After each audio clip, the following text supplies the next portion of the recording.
Assalamualaikum warahmatullahi wabarakatuh. Alhamdulillahilladzi amarna bil imani wat taqwa wa amarna bi an naqul qawlan sadida.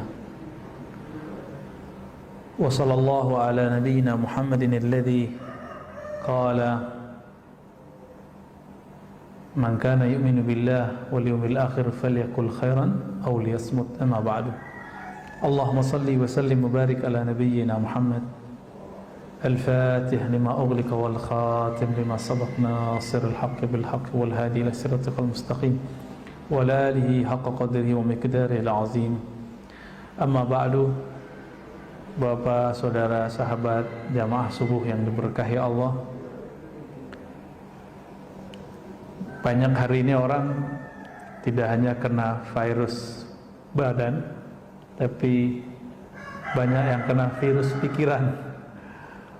Mulai dari takut kena virus, takut miskin, takut kena, takut ini dan segala macam ya.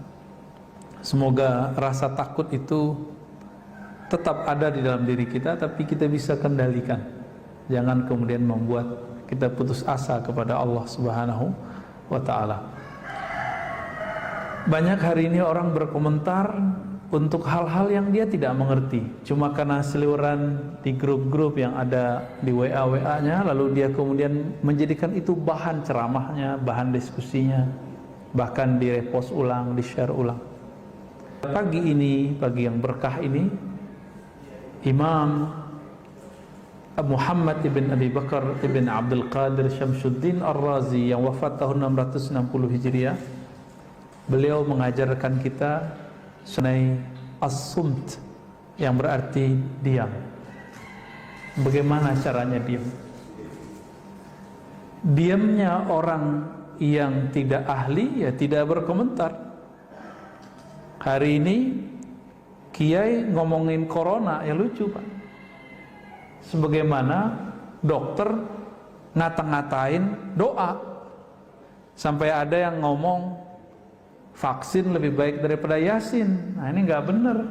Sebagaimana ada kiai yang menghantam vaksin dengan mengatakan mending kita baca yasin, juga sama-sama nggak benar.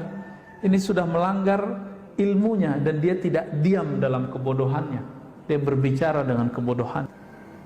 Maka dalam Al-Quran Surat Al-Ahzab ayat 70, Allah Rabbuna Tabaraka wa Ta'ala berfirman, ya ayyuhallazina amanu taqullah, wahai orang beriman, hati-hatilah terhadap Allah. Saya menerjemahkan takwa begitu, hati-hati. Hati-hatilah kepada Allah, itu takwa. Wa qulu qawlan sadida, dan katakanlah kata-kata yang sadid, bukan syadid ya, sadid. Sadid pakai sin artinya tepat. Kata-kata yang tepat.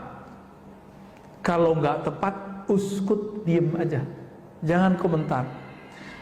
Di zaman serba modern ini, kita bisa komentar lewat sosial media, bener ya? Lewat Facebook, tuh ketahuan tuh umurnya Pak. Kalau Facebook tuh biasanya 30, 40, 50 tahun. Kalau yang anak-anak muda 20-an ya. Terada lagi kayak yang anak-anak lebih remaja, apalagi nama sosial medianya. Macam-macam Ustaz. Ustaz Harun antum berapa Ustaz? Udah tua ya. Jangan-jangan enggak punya IG lagi. Ada satu hadis ini walaupun tidak sampai derajatnya di bawah sahih, yaitu hasan. Al-bala'u muwakkalun bil mantiq. Bala bencana itu terwakilkan kapan terjadinya, kemunculannya dengan lisan. Karena semua orang mengatakan Indonesia ini negara bobrok beneran Pak. Ya, anak muda udah berani ngomong Indonesia bobrok, ya bobrok sampai ke sana. Itu muwakkalun. Ya. Coba hentikan ngomong itu. Sehari aja kita ngomong gitu, langsung diberkahi Pak hari itu. Pemimpin kita zalim, iya emang pemimpin itu lawannya kawannya dua aja, nggak zalim adil. Begitu dari dulu. Kalau nggak zalim adil, nggak zalim adil. Coba bisa nggak diganti redaksinya? Pemimpin kita misalnya nih zalim, oke. Coba ganti lafaznya. Pemimpin kita belum sempurna keadilannya. Pemimpin kita baru berusaha adil, belum adil gitu. Bisa nggak gitu, Pak? Lafaznya dihaluskan gitu. Kenapa? Karena bala bencana turun kalau lafaz sudah keluar di sini. Kata-kata keluar di sini. Bisa ya?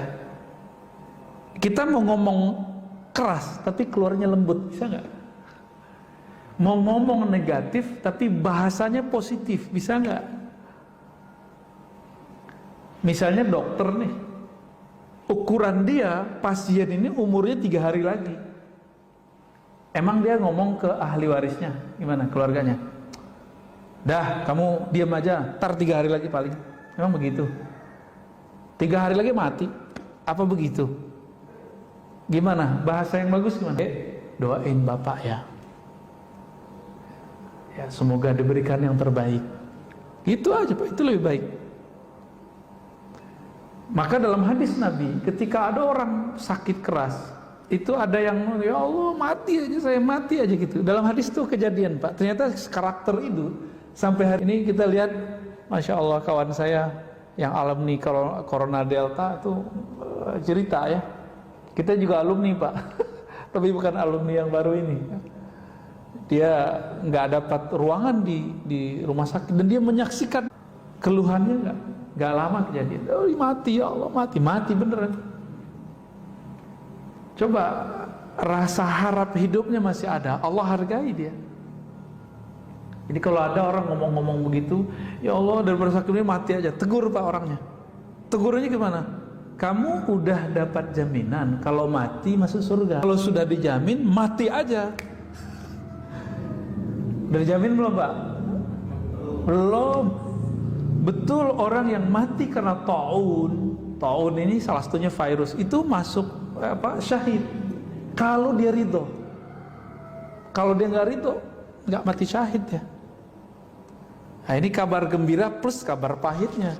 Sahabat-sahabat kita, orang-orang tua kita, orang-orang ya dekat kita, tetangga kita yang meninggal karena corona ini, lalu dia ridho, dia syahid. Tapi kalau dia ngomong kayak tadi, mati aja, Tuhan kok begini amat, jahat amat. Udah, gimana orang begitu mau syahid?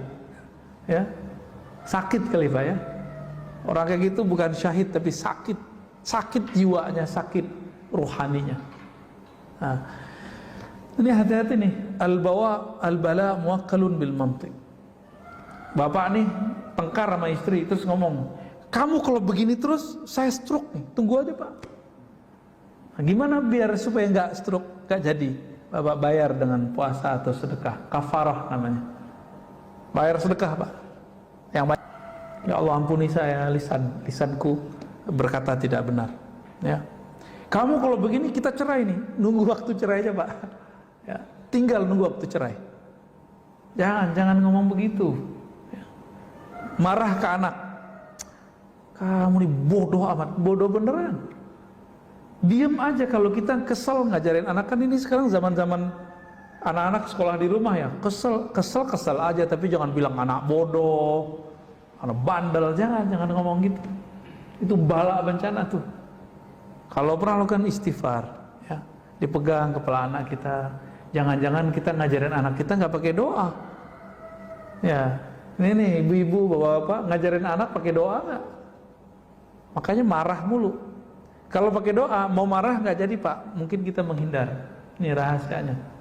Baca Fatihah dulu, biar gak marah-marah mulu. Ya. Wa qala an-nabiy sallallahu alaihi wasallam, inna aktsara khayataya ibni Adam fi lisanih. Tabrani dan Imam Al-Baihaqi. Maknanya sahih ya, kualitasnya hasan li ghairi. Kebanyakan dosa manusia itu ada di lisannya, benar ya? Maka saya ini Pak, dosa saya lebih banyak dari Bapak. Dari jamaah lebih banyak dosa saya. Kenapa? Saya ngomong terus Pak. Itu sebabnya sebelum saya memulai saya diam dulu. meminta pertolongan kepada Allah, ya Allah, tolong bimbing lisanku, tolong bimbing kata-kataku, supaya tidak berkata di luar. Itu maksudnya Pak. Kalau keceplosan, biasanya kita cepat ditarik oleh Allah. Satu kali saya pernah berkalam, menurut saya kalam saya benar, tapi itu pahit didengar oleh sekelompok orang. Ya saya minta maaf. Itu karena dibimbing tadi. Kalau nggak dibimbing nggak ada minta maaf. Walaupun kita merasa benar. Jadi kita kalau debat merasa benar, minta maaf aja. Siapa tahu kita menyakiti orang. Ya, memang ada di sini yang nggak pernah nyakitin orang. Apalagi saya kajian ada 3 macam kajian saya Pak. Kajian ilmu tauhid.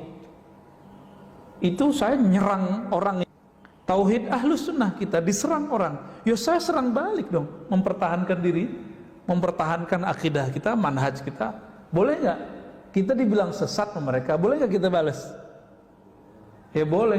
Tapi ketika saya membalas, ada juga yang tersinggung. Ya wajar dong, dia menyinggung kita, kita balas menyinggung. Tapi saya bukan berniat menyinggung, saya berniat menyentuh. Cuma beberapa memahaminya saya keras. Enggak, saya enggak bermaksud begitu. Kita enggak menyimpan kebencian apapun dalam diri kita, karena cukuplah sebagai sumber yang kalau Allah pandang Allah benci ngelihatnya. Ngapain kita menyebar kebencian lagi? Ya, kritik masa enggak boleh? Emang kalau orang kritik kita berarti dia benci atau sayang, Pak? Bapak kalau dikritik orang, itu artinya orang itu benci sama kita apa sayang sama kita? Jangan-jangan sayang sama kita. Kita yang salah paham, ya. Nah, kebanyakan orang, nah ini dosa, makanya dosa paling banyak nanti ada di para khutbah, para orator, termasuk saya ini Pak. Apa buktinya? Coba lihat hari ini di YouTube, di sosial media, di TV, orang perang opini dengan lisan, benar ya? Benar ya? Semuanya, orang ngomong vaksin aja asal asbun bunyi, yang penting bunyi. Orang mengira keren itu bunyi, enggak. Keren, haibah, kewibawa itu kadang-kadang nggak mesti orang berbicara. Ya, tapi karena saya lagi di daulat berbicara, ya saya berbicara Pak ya. Yang penting khutbahnya bukan lagi sholat ya. Ada kawan kita nanya Pak, Ustadz, boleh nggak abis sholat kita baca alhamdulillah? Kan hadisnya nggak ada. Boleh nggak Ustadz, abis sholat kita buka handphone, abis assalamualaikum? Ya boleh, yang penting assalamualaikumnya udah dibaca. Ya, nggak apa-apa kan? Ya nggak apa-apa. Yang penting baca dulu assalamualaikum baru ngomong apa aja, guling-guling juga boleh. Ya. Wa qala sallallahu alaihi wasallam. Ya. Berkata baginda Nabi Muhammad sallallahu alaihi wasallam, hadis ini riwayat Tabrani, man kasura kalamuhu kasura saqatuh. Yang banyak ngomongnya, hati-hati, banyak sakatnya. Sakat itu kalam yang menjatuhkannya. Wa man kathura saqatuhu kathurat dzunubuh. Siapa yang banyak jatuhnya, salahnya, akan banyak juga dosa yang mengiringinya.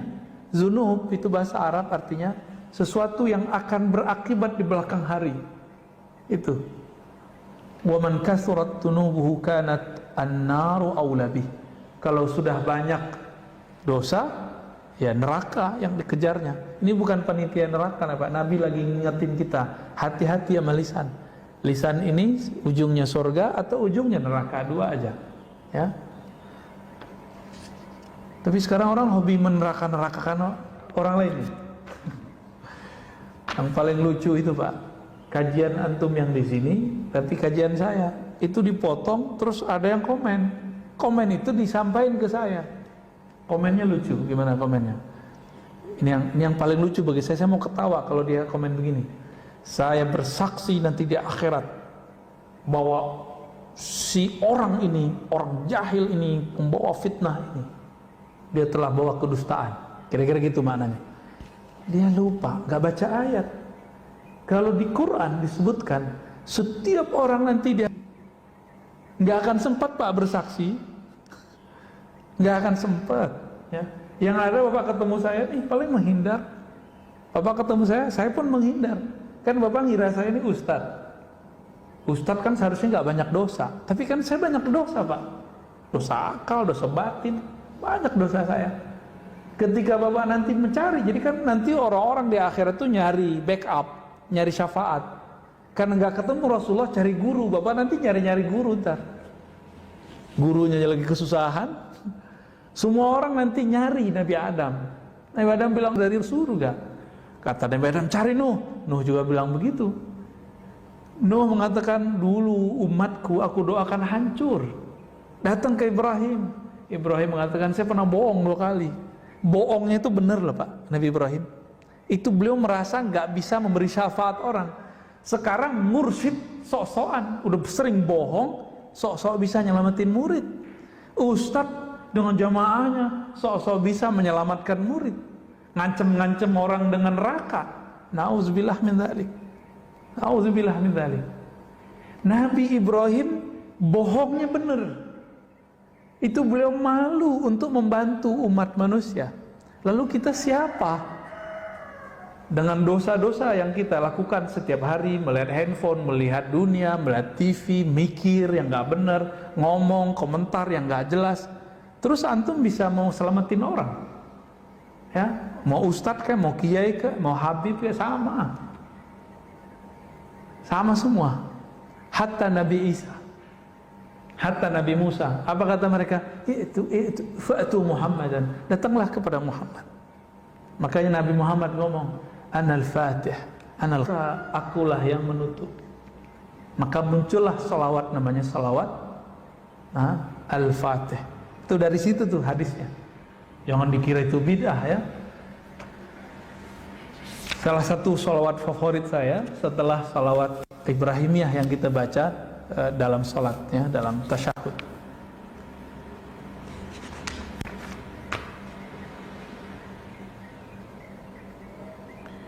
Dalam hadis Imam Abu Ya'la Al-Baihaqi, maknanya sebenarnya ada semakna dengan ini di riwayat Tirmizi, tapi di Tirmizi lafaznya nggak begini.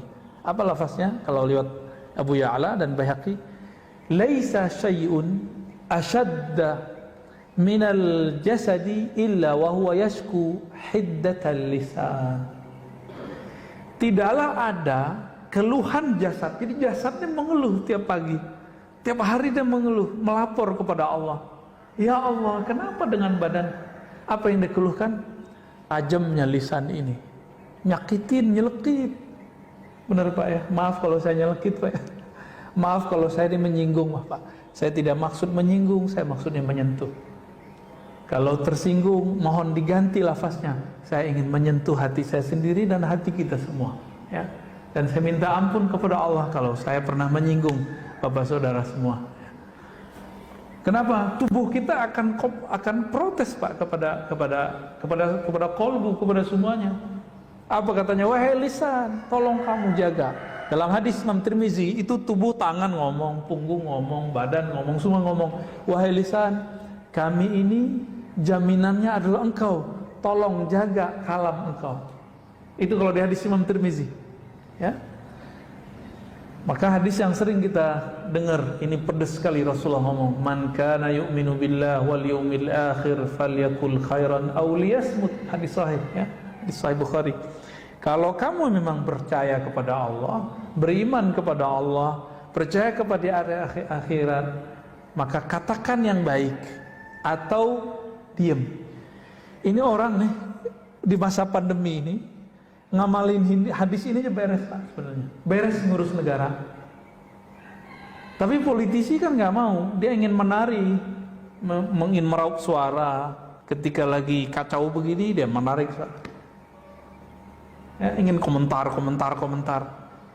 Belum lagi buzzer ya, buzzer kita bingung nih, buzzer siapa nih, buzzer A apa buzzer B, sampai kita bingung Pak. Cuma saya alhamdulillah belajar juga fikih jurnalis.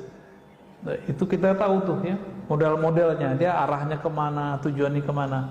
Jadi kalau ada buzzer-buzzer yang nggak saya tertarik, saya skip aja Pak, karena ujungnya sudah jelas ya. Baik. Rahimallahu imra'an sakata fasalima wa qala khairan faghanima. Ya. Ada suatu ungkapan dalam riwayat Dailami, rahmat Allah semoga tercurahkan kepada seseorang yang diam sehingga dia selamat, atau dia berkata yang baik sehingga dia mendapatkan manfaat, ya. Man samata naja wa man najatu qala ihfaz 'alaika lisanak wabki 'ala khati'atik.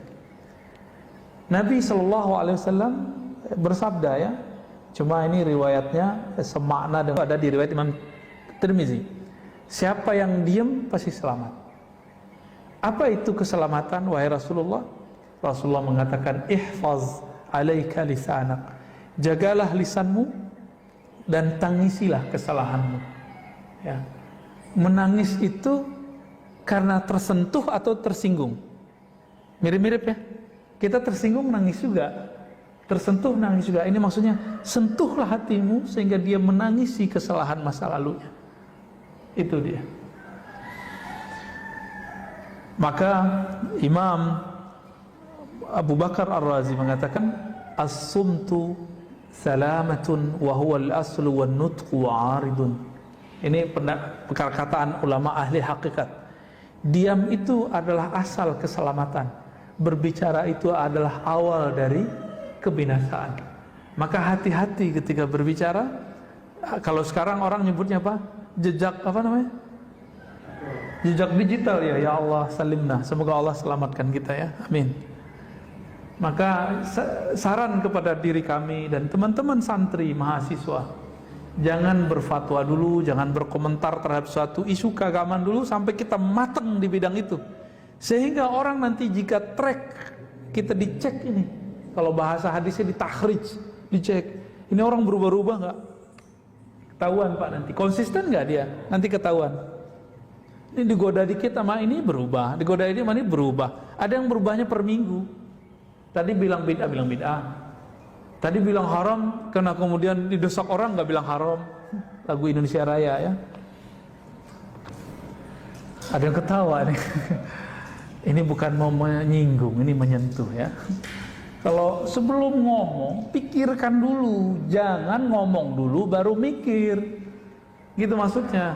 Matengin dulu bahan kita, baru komentar. Makanya sebenarnya, Pak, ini mohon maaf, ya. Dulu guru kami, Imam Besar Istiqlal yang lama, Kiai Ali Mustafa Yaqub, itu paling gak suka tanya jawab langsung itu. Tapi sekarang kan zamannya harus tanya jawab langsung. Itu juga sebabnya, kalau tanya jawab langsung ini berbahaya, gak usah dijawab. Bukan berarti si Ustadz gak bisa jawab, dia bisa jawab, tapi kalau berbahaya gak usah dijawab. Gitu, ya. Membahayakan dirinya, membahayakan pendengarnya, membahayakan jamaahnya, nggak usah dijawab. Wala taqfu ma laysa laka bihi ilm. Kalau kamu nggak betul-betul paham, nggak usah komentar. Gitu. Ntar berubah lagi. Ya. Dulu ada seorang ustadz mengatakan apa? Haram pakai Sayyidina. Yang bilang Sayyidina Muhammad itu dia lebih pintar, lebih mulia dari Rasulullah. Bulan depan ganti, Pak. Karena ada yang bertanya, mungkin mendesak, saya nggak tahu, berubah. Dia nggak memikirkan dulu sebelum berfatwa. Kok harus ada orang negur dulu, gitu, ya. Waqtalafan nas fi tafdili ahadima. Sebenarnya lebih afdol diam atau berbicara kebaikan.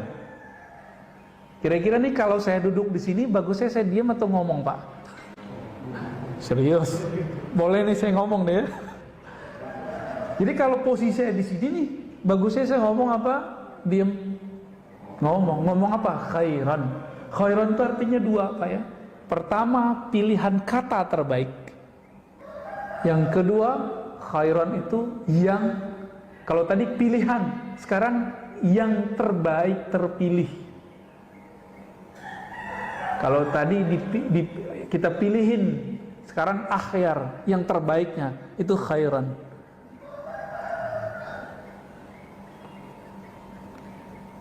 Wal asah anna kulla wahidin minhum afdal min al-akhar fi ba'd al-mawadi' lakin al-muwaffaq man ya'rif mawdi' as-sumti wa mawdi' an-nutq, ya. Jadi kadang berbicara lebih afdal daripada diam. Kadang diam lebih afdal daripada berbicara. Kapan berbicara lebih afdal? Kita sudah tahu. Misalnya nih kita lagi presentasi, masa diam doang? Bapak lagi ujian skripsi, tesis, disertasi, diam nggak? Atau harus jawab? Kata Pak Kiai, diam itu emas Ustaz. Saya ditanya, saya diam aja.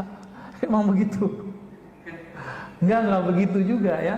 Berarti ada diam yang emas, ada berbicara yang intan mutiara. Tinggal dipilih nih yang mana. Imam Bishr al-Hafi, salah satu ulama Ahlus Sunnah, ulama salafus soleh yang sufi, beliau wafat tahun 227 Hijriah. 227 Hijriah. Ini jauh sebelum Imam Ahmad. Imam Ahmad 241 Hijriah. Ini sufi loh Pak. Jadi sufi itu salaf, muncul di zaman salaf. Maka mengingkari sufi, ini mengingkari salah satu pilarnya ulama salaf. Sufi inilah yang ngurusin kolbu. Cuma sayang, ustadz-ustadz hari ini sebagian orang yang megang mic seperti saya ini kadang-kadang dia nggak mengerti sufi, dia cuma tahu dari orang atau dari buku yang anti sufi, lalu kemudian ngata-ngatain sufi. Kalau Ustadz Harun sufi beneran, suka film. Film Korea Ustadz ya. Apa kata Bishr al-Hafi? Beliau meninggal hari Rabu ya, Muharram tahun 227 ya. Kata beliau, "Idza a'jabaka al-kalam faskut, wa idza a'jabaka as-sukut fatakallam." Saya ingat saya dengar kalam ini dari guru saya tahun 2008. Ulama Damaskus namanya Dr. Badi Sayyid Al-Laham, guru hadis kami. Ya, guru dosen hadis kami. Apa kata beliau? Kamu kalau kayaknya megang mic itu kayaknya kecanduan. Kan ada orang kalau udah megang mic itu susah berhenti ngomong Pak. Mau ngomong terus ya. Kalau kayak ketemu mic tuh kayak mau makan mic tuh, kayak anak kecil lagi makan permen tuh. Faskut, diem gitu. Nggak enak dilihat orang. Maksudnya apa? Jika kamu bernafsu dalam kalammu, diamlah kamu. Jika kamu takjub ketika kamu ngomong, oh keren ya saya ngomong, diamlah engkau. Dibalik, jika diammu membuat kamu merasa baik, merasa pintar, merasa lebih suci, berbicaralah. Ini yang disebut dengan mukhalafatul hawa, melawan tarikan hawa nafsu. Dia ngajak kita ke kiri, kita tarik dia ke kanan. Dia ngajak ke kanan, kita tarik dia ke kiri. Contoh paling gampang, subuh barusan, maunya kan tidur Pak ya di rumah. Oke, sholat di rumah aja deh, kan gitu. Nggak mau jamaah di masjid. Kira-kira nih sepakat nggak Pak? Imunitas kita naik kalau kita jalan kaki, benar nggak? Dan jalan kaki yang paling ringan, pergi ke masjid. Jadi kita nggak ngerasa kita olahraga, tahu-tahu jantung kita udah kuat aja. Ya tinggal jaga jarak tuh ya susah amat. Oh saya Ustadz, saya di rumah aja. Ya di rumah aja kalau olahraga nggak apa-apa. Tapi kalau dia makan, yang ada penyakit bertambah. Karena ada fil maidah. Penyakit itu banyak masuk lewat perut. Kemudian lewat nafas. Ya. Kalau kita kurangin dia, maka akan kurang resikonya. Kita bakarlah lemaknya dengan jalan kaki. Saya juga heran ya, kalau dokter yang ngomong biar jantung kuat no jalan setengah jam sehari, kok patuh gitu ya? Karena ingin tubuhnya yang mau hancur ini, yang mau dimakan cacing ini mau dimakan cacing. Tubuh antum kali ya, tubuh kita nggak tahu deh, semoga tidak ya. Ini mau masuk tanah. Mau dirawat-rawat, mau disayang-sayang, ya saat. Ketika guru mengatakan, jamaah, nah, wahai murid, bangunlah jam 3, bangunlah setengah 4, sholat 2 rakaat, nggak ada tuh, cuma 1-2 yang ngamalin. Minimal kalau enggak, yaudah sholat witir 1 rakaat sebelum subuh berangkat ke masjid. Kalau enggak sholat di masjid karena mungkin lagi isoman atau karena takut kena PPKM, ya sudah sholat di rumah berjamaah dengan keluarga. Tapi siapa yang melakukan itu? Enggak, ternyata kita lebih mendahulukan kalam-kalam dokter fisik daripada dokter rohani. Wa qala Luqman li ibnihi law kana nutqu fidda lakana sumtu zahaban wa laqad nadidtu ala al-kalam miraran wa lam andimu ala sukut marra wahidah. Luqman ini menurut Bapak ulama atau nabi? Nabi, betul Pak. Ini kalau saya ada kitab satu lagi saya kasih Pak. Wah, nggak ada satu kitab lagi nih, nanti lain kali lah aneh kasih kitab. Antum bisa bahasa Arab Pak? Mau Indonesianya aja ya? Kalau ya ini langsung dibawa, serius? Mau? Buat antum ntar nih? Mau? Udah punya. Kita kasih PDF aja Pak. Tuh, udah mulai innalillahi Pak. Ini boleh saran nggak nih? Kalau baca innalillahi jangan kayak gitu ya. Bikin nyesek dada Pak, terutama yang sakit. Yang sakit tambah terpukul dia. Jadi baca innalillahinya biasa aja ya. Innalillahi wa inna ilaihi raji'un, gitu aja. Mau nggak? Mau ya? Kalau kayak gitu biar itu masjid karena mungkin tradisinya sudah begitu. Kita nggak usah ramai juga debatan. Gimana Pak pengurus? Mau? Jadi kalau baca innalillahi gimana? Biasa aja. Saya paling takut kalau orang baca itu Pak. Kita sehat nih, deg-degan dengernya. Kebetulan mertua saya kena COVID di kampung. Istri kita kesana kemarin. Itu sehari 5 kali orang baca. Shock, tambah shock. Untung ditenang-tenangin, udah tenang. Karena bacanya kayak gitu Pak. Innalillahi wa inna ilaihi raji'un. Itu emang betul-betul kita ingat mati Pak langsung. Ya kita terima kasih ya, syukron. Cuma jangan banyak-banyak. Obat itu kebanyakan jadi racun. Itu kan obat supaya kita ingat mati. Dia sudah sakit. Di mana-mana orang sekarang banyak yang kena corona. Dia lagi terpuruk ngos-ngosan dengerin begini mati aja. Nggak sembuh-sembuh nanti. Tuh, lagi itu diulang 2 kali kan? Itu masih mending Pak, di tempat saya itu 15 menit satu orang. Disebutin keluarganya, waduh Masya Allah ya. Mending kalau meninggal 1, meninggal 5, bisa 5 jam nih ngomong. Tapi mungkin itu tradisi. Saya nggak akan mengingkari juga tradisi mereka. Tapi kalau masjid ini masjid orang-orang yang teredukasi dengan baik, ayo perbaiki ya. Kemarin-kemarin gimana? Begitu nggak? Enggak ya? Kalau perlu nggak usah diumumin. Zaman-zaman COVID mah nggak usah diumumin kalau perlu. Cukup lewat WA aja. Karena itu menyesakkan sekali untuk orang-orang yang sakit. Kalau bagi kita sih kabar penting. Tapi kalau bagi orang-orang yang sedang sakit ini betul-betul menyesakkan dada bagi mereka. Ini bagian dari diem nih. Mohon maaf ya bapak-bapak yang sering baca. Luqman sebenarnya beliau seorang nabi. Jadi gini rumusnya. Di zaman sebelum Nabi Muhammad, siapapun yang diberi ma'rifatullah pasti nabi. Tapi kalau cuma diberikan wirid, suka ibadah, belum tentu nabi. Sama sekarang, kalau ada orang diberikan ilmu mengenal Allah di kolbunya, pasti wali. Kalau dia cuma rajin ibadah, belum tentu wali. Orang soleh aja. Tapi orang soleh kan bisa tergelincir lebih parah. Ada seorang soleh, alim, tapi tidak bermakrifat. Didatangi oleh orang yang suka membunuh. Yang dia bunuh udah 99. Masih ingat kisahnya? Apa kata dia? Ente dia bunuh 99 orang. Nggak ada. Dia putus rahmat Allah. Padahal Allah tidak pernah memutus rahmatnya. Orang ini ntar kaget Pak kalau masuk neraka. Yang dia kata-katain masuk neraka, masuk surga. Yang bunuh dia siapa nih? Si Al-Gojo ini. Siapa antara yang masuk surga? Yang bunuh dia. Karena dia ada harapan pengen kembali. Maka kepada diri kita, diri saya yang bermaksiat, diri kita yang bermaksiat, jangan putus asa. Jangan putus asa kepada Allah Subhanahu wa ta'ala.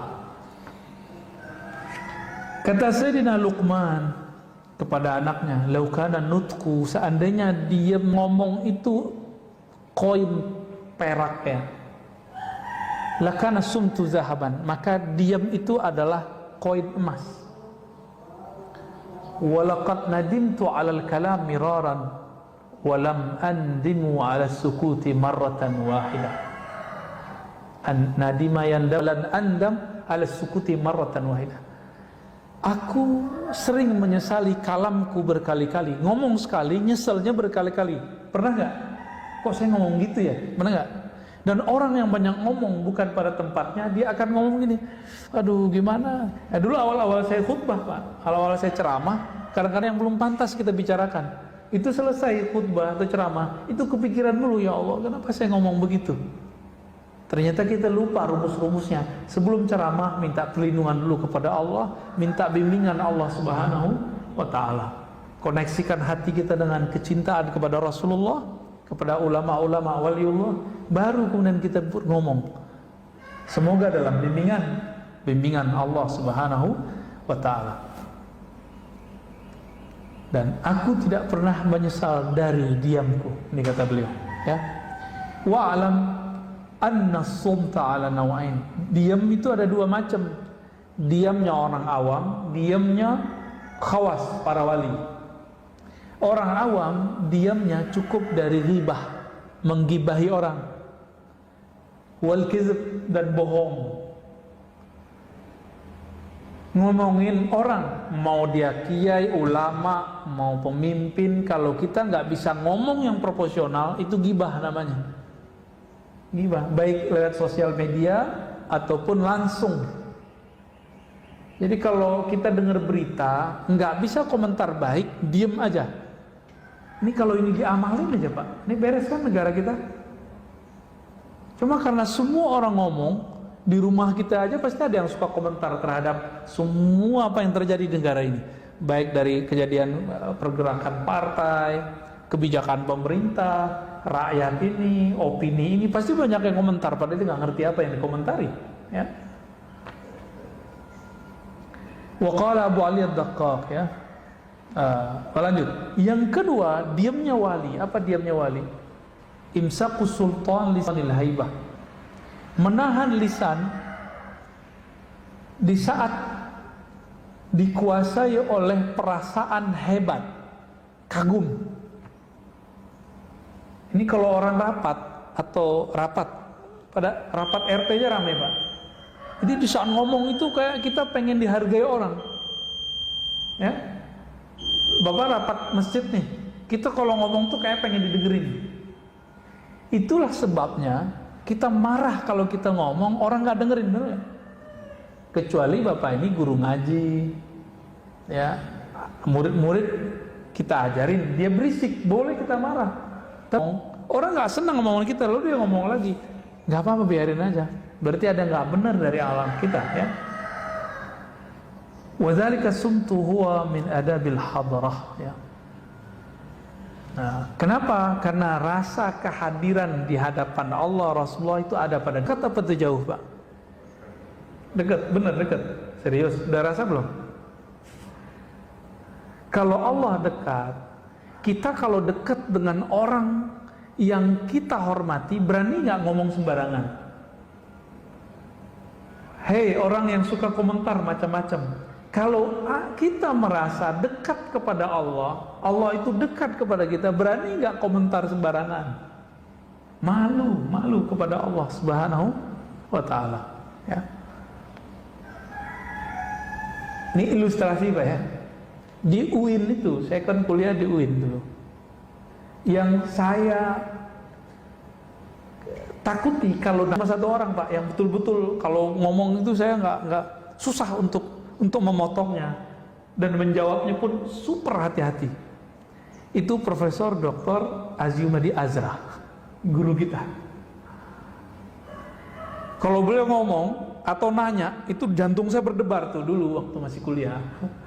Waktu kuliah S3 sama beliau, itu jantung saya berdebar. Makanya waktu disertasi, saya minta pembimbingnya beliau, biar gak diuji sama beliau ntar. Ya.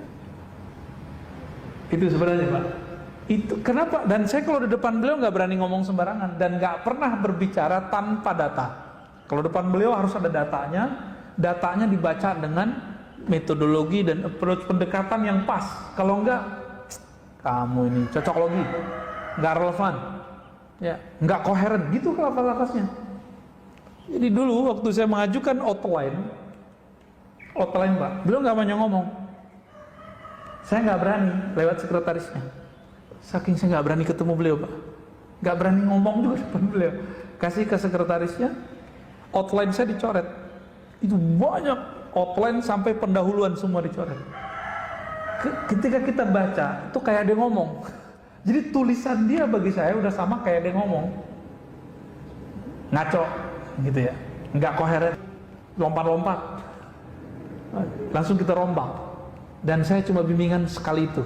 Sampai akhir bab nggak perlu lagi bimbingan. Karena seakan-akan beliau sudah ngomong. Wataknya kan begitu. Nggak boleh ngomong loncat-loncat. Nggak boleh nulis loncat-loncat. Menggunakan metodologi yang pas. Selesai semua bab, 5 bab langsung kita kasih, langsung tanda tangan. Obat apa? Buah dari diem. Nggak banyak ngomong. Ini kalau ada yang lagi kuliah, jangan banyak-banyak diskusi sama teman. Langsung nulis aja, Pak.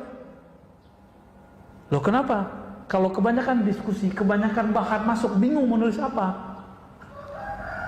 Ya, menyendiri, beruzlah, ya, menyendiri kalau sudah punya tugas-tugas begitu.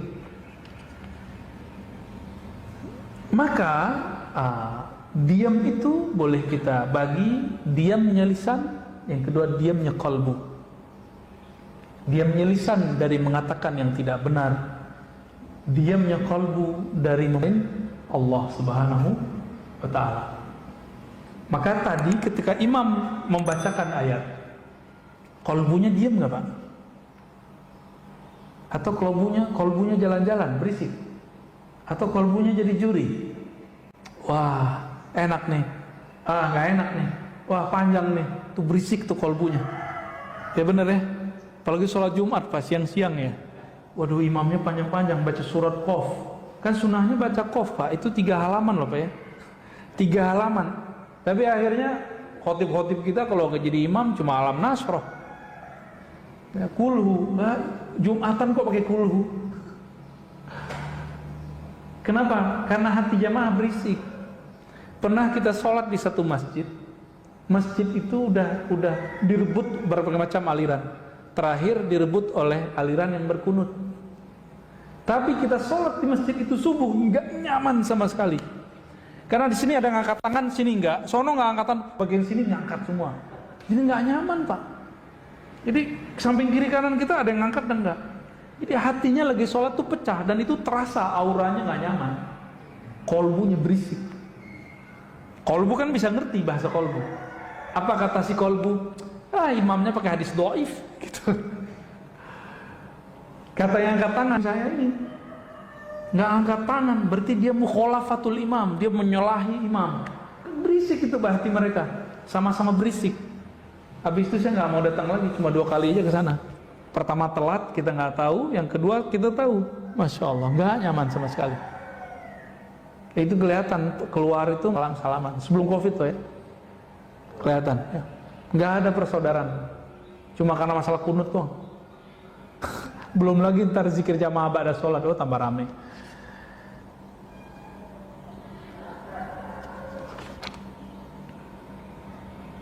Marido, Pak. Ini bagian terakhir nih. Apa beda tawakal sama ridho?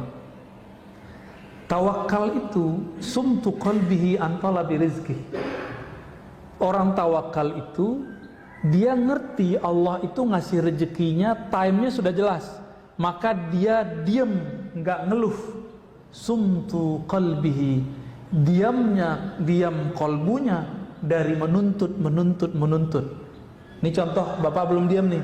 Ustadz, saya udah doa, tapi kok belum dikabulkan, berarti kolbunya belum. Kapan ya?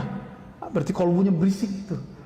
Kedengeran nggak sama telinga kita? Enggak, tapi kalau orang yang punya kolbu tahu. Kok bisa? Bukan ini tawalam gaib, Pak. Kita kalau ada orang senang sama kita, kelihatan kolbunya terasa. Apalagi Allah kan memandang kolbu. Jika ada kolbu orang mengeluhkan, ya Allah, kapan ya Allah, kapan, itu bagi Allah berisik. Allah tuh nggak suka denger. Betapa sukanya kita dengan hal yang berisik-berisik yang membuat Allah tidak suka itu. Ya. Jadi udah tawakal belum nih? Doa udah. Habis doa, usaha udah. Kolbunya coba didiamkan. Jangan nuntut lagi, udah jalani aja. Lalu ridho apa di atasnya? sumtu qalbihi an harakatil i'tirad. Kolbunya diam, tidak suka mengingkari, mempertanyakan, meragukan janji-janji Allah. Jadi bapak ini kalau sudah ridho, udah ridho belum sama Allah nih? Nuntut corona selesai atau nuntut Allah ridho kita dalam corona? Pilih mana pak? Corona selesai Allah nggak ridho, mati. Corona selesai Allah nggak ridho, atau pilih Allah ridho dalam corona ini? Pilih mana pak? Maunya Ustaz corona habis Allah ridho, nanti pak Imam Mahdi keluar lama. Kalau sekarang apa tuntutannya? Ridho nggak hidup di zaman Covid? Ridho. Oke, maaf, antum umur berapa? 43. Oke, Covid baru 2 tahun kan? Berarti 41 tahun nggak ada corona kan? Jangan lupakan itu. Bernostalgia nggak berangkat kerja macet-macet? Sekarang nggak kan? Nggak terlalu lah, dikit doang karena ada penyekatan. Jadi penyekatan ini aneh juga Pak ya. Orang biasanya lancar, ini malah jadi serba salah. Kitanya salah, entah mereka yang salah ya. Wah ini masih banyak ini. Cukuplah ya. Al-arif idza takallama malak wal muhibbu idza takallama halak. Silakan diartikan sendiri yang bisa bahasa Arab. Ya kira-kira itu Ustaz. Ada yang mau diskusikan? Oh, tanya sebentar. Ya, ya. Ucapan itu kan cermin dari hati. Ya. Kalau kita ingin mengelola ucapan kan harus mengelola hati. Tadi Ustaz sudah beberapa kali menyampaikan kiat-kiatnya, antara lain adalah positive thinking tadi. Terus kemudian tidak memelihara kebiasaan spontanitas. Kepikir ngucap. Yang ketiga tadi memperbanyak referensi dulu. Iya. Nah, kiat-kiat apa lagi yang bisa kita terapkan agar kita bisa? Ya, yang pertama Bapak sebut itu apa kata Nabi? Istafti qalbak. Bertanyalah ke dalam kolbumu. Ini ilmu para wali Bapak ya. Jadi para wali itu kenapa mereka bisa jadi wali? Ngapain nanya ke kolbunya? Kolbu terhubung ke ruh langsung ke Allah. Itu kelebihan wal aulia Allah dari dulu. Kalau kita buka nih sirah mereka, perjalanan hidup mereka ngamalin hadis yang itu. Di dalam diri kita kan ada kata-kata. Kita mau berangkat, tapi hati kita bilang tunggu dulu, tahan. Kita lawan, jalan. Ternyata tabrakan. Pernah ngalamin nggak? Ya saya pernah ngalamin. Padahal di mobil kita nyetir baca maksurat Pak, Al-Wirdul Latif. Maksuratnya Imam Haddad saya baca. Kurang sakti apa itu? Al-Wirdul Latif sangat panjang, sama dengan maksuratnya Syekh Hasan Al-Banna, panjangnya sama. Kurang sakti apa baca itu?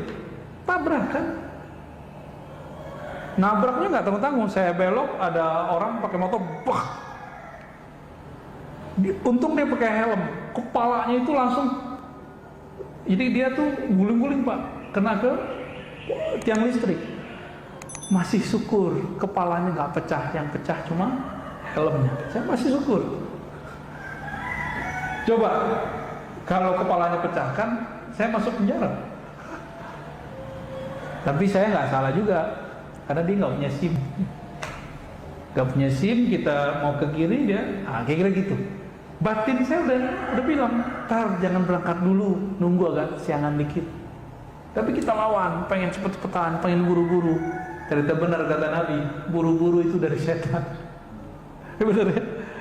Alaika bita'anni, hendaklah kamu pelan-pelan, santai. Kenapa? Karena buru-buru dari syaitan. Jadi mulai latih Pak, latih. Dan itu latihannya sholat istikharah. Coba sholat istikharahnya cuma mau nikah doang kan? Kalau nggak nikah lagi nggak usah istikharah dia. Gimana? Mau nikah lagi? Enggak, istikharah itu bukan ketika kita mau nikah doang. Nabi mengatakan idza hamma ahadukum, jika kamu punya masalah, keinginan, cita-cita, project, maka wudhulah yang bagus, lalu sholat 2 rakaat, baca doa istikharah. Itu doa ngomong ke hati kita hadapkan kepada Allah. Canggih itu. Orang kalau biasa doa istikharah, dia akan terbiasa berdialog dengan jiwanya. Itu melewati meditasi, Pak. Lewat meditasi itu cuma mengosongkan diri. Ini langsung berbicara dengan sumber keheningan itu. Orang meditasi kan mencari keheningan. Ini udah langsung sumber yang memberikan hening itu siapa? Kan Allah. Selesai di tangan Allah itu sudah.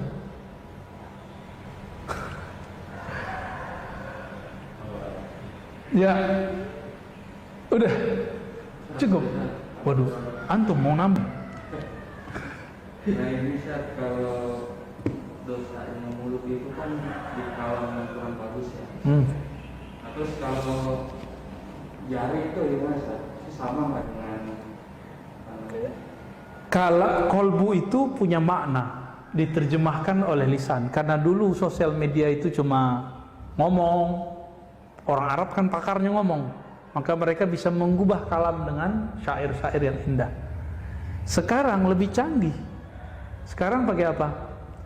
Isi kolbu bisa diterjemahkan tidak hanya oleh lisan, tapi bisa diterjemahkan oleh jari. Semuanya diminta persaksian. Itu juga. Maka kalau ditambah nih, antum canggih juga ya. Kayaknya emang harus ada kitabnya nih ya. Diamnya jari tidak berkomentar kecuali yang baik dalam sosial media ya. Jadi diamnya jari ketika dia tidak berkomentar, tidak memberikan tanggapan kecuali tanggapan itu baik. Karena semuanya dipertanggungjawabkan di sisi Allah. Itu berbicara juga tuh. Canggih emang sekarang ya. Kalau Nabi Musa hidup tuh, Nabi Musa juga bingung loh. Ini kalian bisa ngomong jarak jauh ya? Bisa jarak jauh kita ngomong, bisa komentar jarak jauh kita. Makanya Nabi Musa pengen jadi umat akhir zaman. Kita nggak pernah minta kan? Pernah minta nggak dulu? Nggak inget ya? Sebenarnya kita pernah minta, tapi di alam lain. Ya, ada Ustaz Harun. Ya, dibacain, silakan. Izin nanya Buya, karena kita tidak boleh zalim terhadap siapapun, bahkan diri kita sendiri. Pertanyaan, bila kita merasakan keinginan untuk minum khamr atau maksiat, bila kita hindari ini, malah zalim. Maksudnya apa itu? Kita nggak mau zalimin orang, terus? Ya, izin nanya Buya, karena kita tidak boleh zalim terhadap siapapun, bahkan diri kita sendiri. Pertanyaan, bila kita merasakan keinginan untuk minum khamr atau maksiat, bila kita hindari ini, malah zalim. Ya, nanyanya polos banget ya. Ya, bagus. Jadi ada konsep sebagian orang, zalim itu tidak mengikuti keinginan, bukan. Zalim itu lawan dari keadilan. Keadilan itu menempatkan sesuatu sesuai tempatnya, fitrahnya. Kita difitrahkan nggak maksiat? Difitrahkan nggak? Diperintahkan nggak untuk minum khamar? Maka di saat ada keinginan itu kita nggak penuhi, emang kemudian jadi zalim? Enggak, justru kalau kita ikuti itulah yang zalim. Ini contoh yang sering saya pakai. Anak kita umur 10 tahun minta beliin motor. Dia pengen pakai motor. Bapak kasih atau bapak tahan? Zalim ketika bapak menahan, duit ada padahal. Itu zalim atau adil? Jadi keadilan itu tidak mesti dengan memberi ke semua keinginan. Keadilan itu kadang bisa dengan menahan satu pemberian. Karena kita sayang kepada anak, nggak kita beliin Pak. Kecuali bapak pengen matiin anak cepet-cepet, ya beliin aja, gitu, ya kan? Ilustrasinya dapat? Hawa nafsu kita tuh kayak anak kecil, keinginannya banyak. Kalau belum sampai saatnya, jangan dikasih. Kalau khamar kan di sorga doang. Kalau maksiat, ada sesuatu yang dia tidak maksiat jika sudah akad misalnya. Makan punya orang haram, tapi kalau sudah beli nggak haram, gitu. Ya. Dan lain-lainnya contohnya. Ya, wallahu a'lam. Ada lagi Ustaz? Satu lagi Ustaz katanya.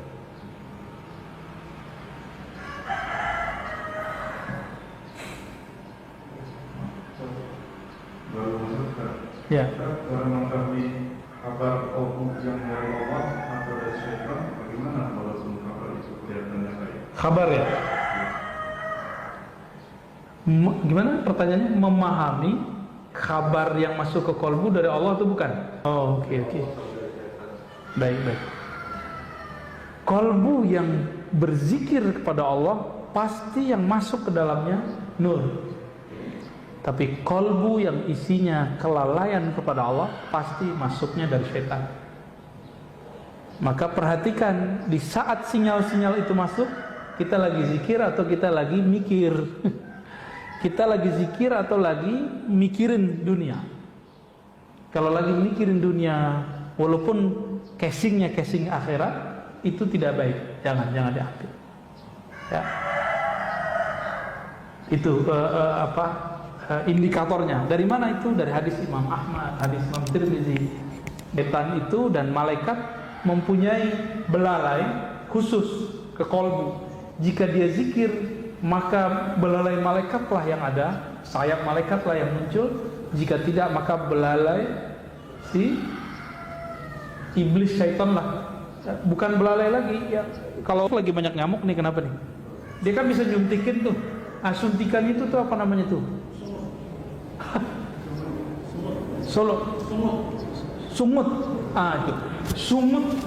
Jadi sumutnya syaitan itu bisa nembus ke kolbu kalau kolbu tidak ada pertahanan namanya zikrullah. Ya. Karena kita tidak mampu zikir setiap saat seperti baginda Nabi, maka kita minta perlindungan kepada Allah pagi dan sore. Apa perlindungannya?